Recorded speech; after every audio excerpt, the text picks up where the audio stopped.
They sang it around his throne. Worthy. Probably you and I prayerfully will never ever have to face some of the things people face around the world. As I've walked on my journey, I've met people in places who are no longer on our planet. And they're part of that number around the throne because they chose to follow Jesus. I'll never forget when I was walking through Romania. It's cold, rain was falling. It's in November.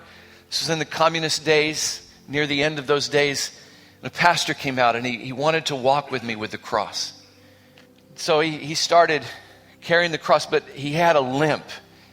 He could barely walk, but he just kept on. Finally, I said, "What? Can you tell me what happened to your legs?" He said, "Oh, not my legs, my feet." I said, "Well, what happened to your feet?" And he looked at me and his face just shining. He said, "I never denied Jesus." So what does that have to do with following Jesus? I mean, what does it have to do with your feet?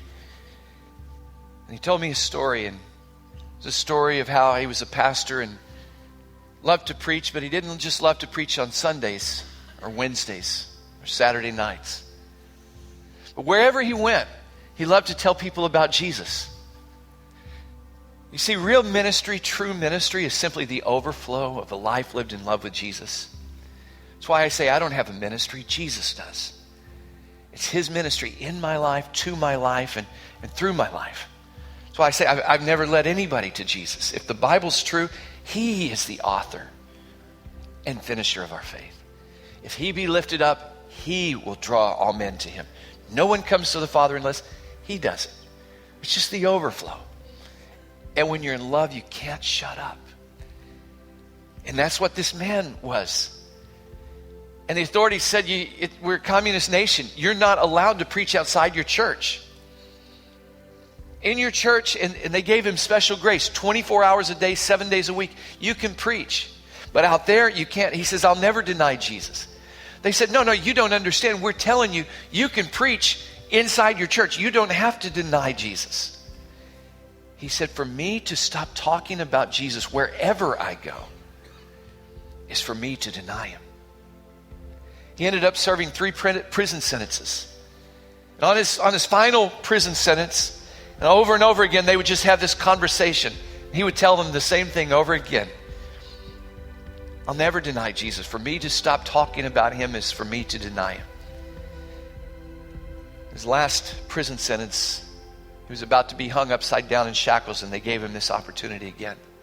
He said, I've already told you. I'll never deny Jesus. And they hung him upside down by the ankles in iron shackles. And they took rubber hoses filled with sand. And they began to beat his feet till there's no skin left on his feet. Till every bone in his feet are broken. And they ask him one more time. And he says, you don't have to ask me. I'm prepared to pay whatever price because Jesus is worthy to me. And I'll never deny him.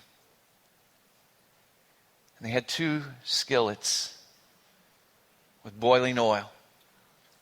And they took those bloody, broken feet.